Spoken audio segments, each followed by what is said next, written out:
ही गोष्ट आहे रामूची, जो एक 15 वर्षाचा मुलगा होता आणि भानगडच्या बाजूला लागूनच असलेल्या एका गावात राहत होता. तो नेहमी बकरींना चरायसाठी जंगलात न्यायचा. एके दिवस रामू आपल्या बकऱ्यांना घेऊन जंगलातून पुन्हा आपल्या घराच्या दिशेने येत होता आणि तो रस्ता भानगड किल्ल्याच्या बाजूने येत होता. परत येताना त्याने पाहिलं की त्याच्या बकऱ्यांपैकी एक बकरीचा पिल्लू कमी आहे. त्याने चारही दिशेला नजर फिरवली, त्याला कुठे दिसलं नाही. खूप वेळ शोधल्यानंतर त्याने पाहिलं की तो बकरीचा पिल्लू भानगड किल्ल्याच्या आत जातंय. रामूने त्याला आवाज देऊन बोलवलं, पण तो बकरीचा पिल्लू आत निघून गेला. सूर्य मावळणारच होतं. बाकी सगळे बकरी आपल्या रस्त्याने गावी जात होते, तर रामू त्या बकरीच्या पिल्लाला आणण्यासाठी किल्ल्याच्या आतमध्ये गेला. हीच त्याची सगळ्यात मोठी चूक होती. रामू किल्ल्यात घुसताच सूर्य मावळला आणि भानगड किल्ल्यात लगेच अंधार पसरला. रामूने बकरीला आवाज दिला, काली, आ आ काली. रामूचा आवाज ऐकून दुसऱ्या रूममधून कालीचा सुद्धा मेमण्याचा आवाज आला. सूर्य मावळून आता काहीच वेळ झाला होता, पण किल्ल्यात काहीतरी जास्तच अंधार वाटत होता. रामूकडे एक छोटा पॉकेट रेडिओ होता, ज्यामध्ये एक टॉर्च सुद्धा अटॅच होती. रामूने टॉर्च ऑन केला आणि कालीच्या आवाजाच्या दिशेने निघाला. रामू एका तुटलेल्या गुफेतून निघत होता. तेवढ्यात अचानक त्याला असं वाटलं की कोणीतरी समोरून येऊन त्याला आदळलं असेल. तेव्हा रामूने पलटून टॉर्चचा प्रकाश मागे टाकला, तर तिथे आसपास कोणीच नव्हतं. त्या गुफेच्या शेवटी असलेल्या एका रूममधून नाच गाण्याचे आवाज येत होते. असं वाटत होतं की काही बायका तिकडे गात नाचत आहेत. हे ऐकून रामूच्या जीवात जीव आला की चला, माझ्या व्यतिरिक्त सुद्धा इथे कोणीतरी आहे. त्याची भीती थोडी कमी झाली आणि तो त्या रूमच्या दिशेने गेला जिथून आवाज येत होता. पण जसाच रामू त्या रूममध्ये आला, ते नाच गाण्याचे आवाज अचानक बंद झालं आणि त्या रूममध्ये कोणीच नव्हतं. त्या तुटलेल्या अशा रूमची हालत पाहून असं वाटत होतं की मागचे कित्येक वर्ष इथे कोणीच आला नसेल. 15 वर्षाचा रामू आता खूपच घाबरलेला. पण त्याची प्रेमळ बकरी त्या खंडरमध्ये कुठेतरी हरवली होती आणि तो तिला घेतल्याशिवाय तिथून जाऊ शकत नव्हता.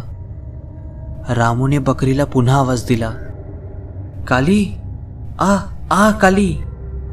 तेव्हा दुसऱ्या रूममधून त्याच्या बकरीचा मेमण्याचा आवाज आला. रामू त्या रूमजवळ टॉर्चचा प्रकाश टाकत पुढे जाऊ लागला.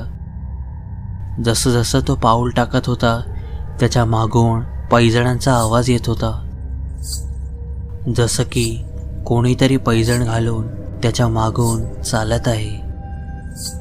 तो मागे वळला आणि मागे वळून त्याने टॉर्चचा प्रकाश टाकला, पण तिथे कोणीच नव्हतं. रामू पुन्हा चालू लागला. यावेळी सुद्धा त्याच्या मागून पुन्हा पैजणांचा आवाज येऊ लागला, पण रामू यावेळी मागे न वळता सरळच चालत राहिला. पुढचा पाऊल टाकताच त्याच्या पायाला काहीतरी टोचलं. रामूने पाय बाजूला करत खाली पाहिलं, तर तिथे एक चांदीचा पैजण पडलेलं.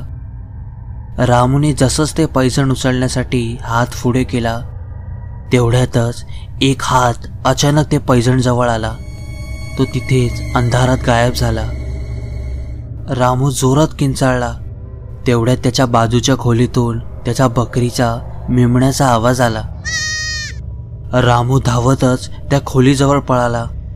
तो या किल्ल्यातला एक तुटलेला किचन होता. रामूने टॉर्चचा प्रकाश टाकला तर त्याने पाहिलं की त्याचे बकरीचा पिल्लू जमिनीवर पडून केकटत होता, जसं की कोणीतरी त्याची मान दाबून त्याला खाली दाबून ठेवलाय.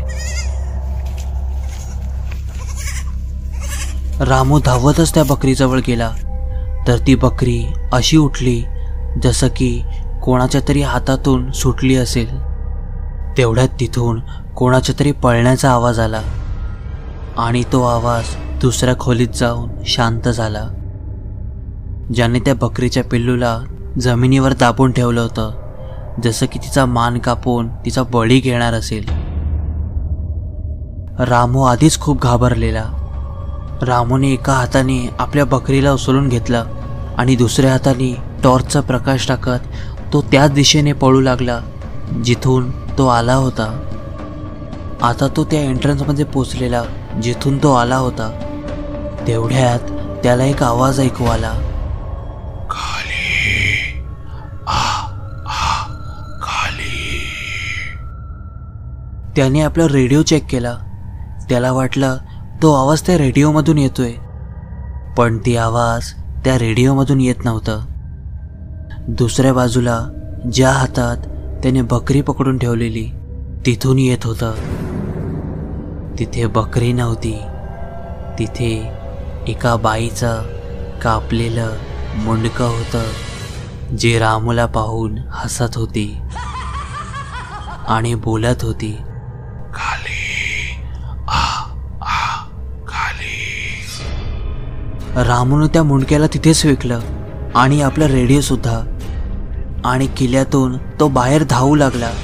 त्याने पाहिलं की त्याच्या बकरीचा पिल्लू सुद्धा दुसऱ्या बाजूने धावत येत होतं, जसं की कोणाकडून तरी वाचून पळत आहे.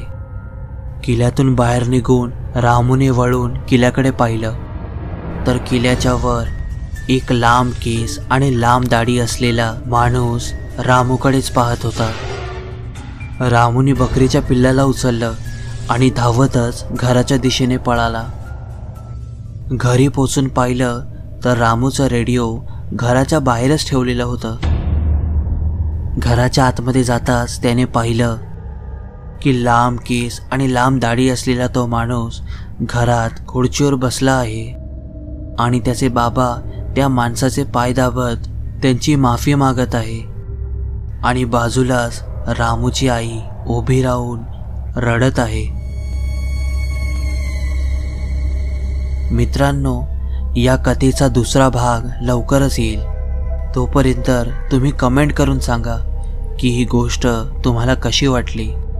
या गोष्टीच्या दुसऱ्या भागाचा नोटिफिकेशन मिळवण्यासाठी चॅनलला लगेच सबस्क्राईब करा. मित्रांनो, मी तुमच्यासाठी एक नवीन कॉन्सेप्ट घेऊन येतोय. तो कॉन्सेप्ट काय आहे हे मी लवकरच तुम्हाला कळवेल. पुन्हा भेटूया अशाच नवीन भयकथीसोबत. तोपर्यंत काळजी घ्या.